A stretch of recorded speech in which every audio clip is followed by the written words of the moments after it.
सो कैसे हो आप लोग? CSIR नेट नज़दीक आ गया है। सब अच्छी तरह से प्रिपरेशंस ले रहे होंगे, और जो नहीं ले रहे हैं तो वो क्या करें, वो भी ले लीजिए। क्योंकि देखो, इसमें जो CSIR नेट 2 दिन में पढ़ के ये आपको नहीं होगा। ये पूरा जो बेसिस है ये कॉन्सेप्ट का खेल है। आपको पहले जो कॉन्सेप्ट्स हैं, टॉपिक्स है, इम्पॉर्टेंट टॉपिक्स है, उसका जो कॉन्सेप्ट्स है उसको समझना होता है। एक चीज़ समझ लेना, अगर आपका पार्ट सी अगर स्ट्रांग है तो आप इजीली इसको क्रैक कर सकते हो। आपका क्रैक करने का जो संभावना है वो बढ़ जाता है। तो ठीक है, तो आज हम देखेंगे जिस टॉपिक के बारे में, वो है ट्रांसपोजेबल एलिमेंट के बारे में, या फिर जिसको हम जंपिंग जीन या फिर मोबाइल एलिमेंट कहते हैं। इसको हम सिंपल तरीके से डिटेल में समझेंगे। तो चलिए देख लेते हैं। तो आज का टॉपिक क्या है हमारा? ट्रांसपोजेबल एलिमेंट, जिसको हम जंपिंग जीन या फिर मोबाइल एलिमेंट कहते हैं। जैसे आप एक जगह से दूसरी जगह जंप करते हो, अगर अभी नहीं करते तो बचपन में ज़रूर किया है जंप, तो उसी तरह से क्या होगा, जो हमारा जीन्स है वो भी जंप कर सकता है। जीन का कोई पर्टिकुलर DNA सीक्वेंसेस है, वो भी एक जगह से दूसरी जगह पे जंप करता है। कैसे जंप करता है उसके बारे में ही हम इसमें समझेंगे। तो पहले लाइन जो है हमारा वो कह रहा है DNA sequence that can change its position with in the genome. जो DNA सीक्वेंस है, पर्टिकुलर कोई DNA सीक्वेंस है that can change its position. Genome में अगर ये एक पर्टिकुलर जीनोम जो हमारा है उसमें पर्टिकुलर कोई एक DNA सीक्वेंस है जो अपना अगर पोजीशन को चेंज कर सकता है, उसको हम कहते हैं transposable element. They are also called jumping gene और मोबाइल एलिमेंट। उसको जंपिंग जीन भी कहा जाता है, मोबाइल एलिमेंट्स भी कहा जाता है। बारबरा मैक्लिंटॉक प्रोनाउंसिएशन, अगर कुछ गलती हो जाता है तो आप ठीक कर लेना, माफ कर देना। Discovered first transposable element in मेज 1940, इसकी वजह से उसको नोबेल प्राइज मिल गया। 1984, 83, अगर आप भी को नोबेल प्राइज को लेना चाहते हो तो आप भी मेहनत करो, मजाक नहीं। अगर वो कर सकते हैं तो हम क्यों नहीं। अगर रिसर्च में इतना ज़्यादा आपका इंटरेस्ट है तो ज़रूर अच्छा कीजिए, ज़रूर अच्छा करो, ठीक है। तो वो बात का बात है। चलो अभी ट्रांसपोजेबल एलिमेंट के बात है, स्टेप बाय स्टेप हमें वो जाना होता है। तो पहले नेट क्लियर कर लो, फिर आगे की देख लेना। सो 2 मोड्स ऑफ ट्रांसपोजिशन, ट्रांसपोजिट, अच्छा ठीक है, ट्रांसपोजिशन, ठीक है। एक हो गया ट्रांसपोजिट लिखा हुआ है, तो उसको ट्रांसपोजिशन कर लेना, कोई बात नहीं। तो ट्रांसपोजिट या जो ट्रांसपोजिशंस है उसका 2 पार्ट को 2 मोड, मतलब उसका जो एक जगह से दूसरी जगह जंप होता है वो कैसे जंप होता है, इन अ सेंस वो कैसे होता है। तो एक होगा काट एंड पेस्ट, एक जगह को हम काट दिया, काट के उस जगह को दूसरी जगह पे हम चिपका देते हैं, ये हो गया काट एंड पेस्ट। एंड दूसरा है कॉपी एंड पेस्ट, एक जगह से कॉपी हुआ दूसरी जगह पे पेस्ट हो गया। ट्रांसपोजिशन, सो ट्रांसपोजिशन का 2 पार्ट है, क्लास 1 एंड क्लास 2 ट्रांसपोजिशन। सो जो क्लास 1 है वो ही है हमारा कॉपी एंड पेस्ट में भी, सॉरी कुछ खा लिया था दोपहर में इसलिए थोड़ा सा हो गया, कोई बात नहीं, वो ऐसा होता रहता है।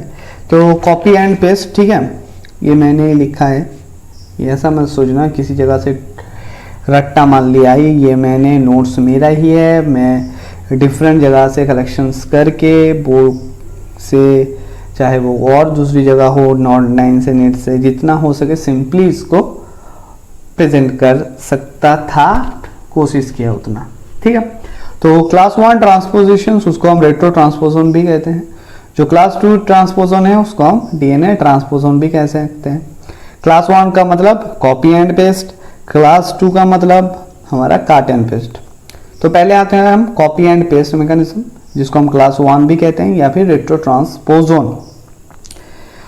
रेट्रो ट्रांसपोजन में पहले आते हैं हम क्लास 1 और रेट्रो ट्रांसपोजन। यहाँ पर इस पर्टिकुलर आप जैसे डीएनए सीक्वेंस है उसका ट्रांसक्रिप्शन हुआ, ट्रांसक्रिप्शन से क्या बनता है आरएनए, एमआरएनए, चाहे कोई बात नहीं, आरएनए बना, ये जनरल मैकेनिज्म है। आरएनए से एक जगह से तो हमारा रिवर्स ट्रांसक्रिप्टेज बन रहा है, सिर्फ रिवर्स ट्रांसक्रिप्टेज ही नहीं और भी एंजाइम्स बनता है, बाद में हम देखेंगे उसको, धैर्य रखना। तो रिवर्स ट्रांसक्रिप्टेज उसकी वजह से क्या हुआ, जो हमारा आरएनए है खुद ही रिवर्स ट्रांसक्रिप्टेज बनाया उस पर्टिकुलर डीएनए सीक्वेंस ने, ठीक है।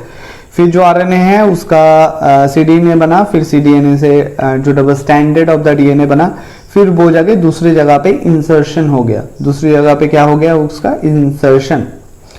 चलिए अभी नेक्स्ट जो पेज है उसमें देख लेते हैं। उसमें कहा जा रहा है कि retro transform uses the mechanism of copy and paste by converting RNA back to the DNA through a process called reverse transcription। और रिवर्स ट्रांसक्रिप्शन में क्या होता है, आरएनए से डीएनए बना जाता है। नॉर्मली रेप्लिकेशंस में हमारा जो ट्रांसक्रिप्शन है उसमें डीएनए से आरएनए बनता है, फिर आरएनए से ट्रांसलेशन मैकेनिज्म से हमारा प्रोटीन बनता है। पर ट्रांसपोजन रिवर्स ट्रांसक्रिप्शंस में क्या होता है, रिवर्स होता है, मतलब क्या आरएनए से डीएनए बनेगा, किसकी मदद से, so this process catalysed by reverse transcriptase enzyme, बहुत एक इंपॉर्टेंट एंजाइम है। सो रेट्रो जो ट्रांसपोजन का मैकेनिज्म है वो सिंपली इसको समझ, पहले डीएनए बना, फिर डीएनए से आरएनए बना, फिर आरएनए से डीएनए बनेगा, फिर DNA inserted into the genome, different जगह पे जाके वो इंसर्टेड हो जाएगा। सो क्लासिफिकेशन ऑफ रेट्रो ट्रांसपोजन, अभी हम आते हैं रेट्रो ट्रांसपोजन को हम क्लासिफाइड करते हैं दो टाइप में, एक हो गया एलटीआर रेट्रो ट्रांसपोजन और दूसरा हो गया नॉन एलटीआर रेट्रो ट्रांसपोजन। एलटीआर का मतलब क्या है, long terminal lipid repeat, long LONG, long terminal repeat, ठीक है।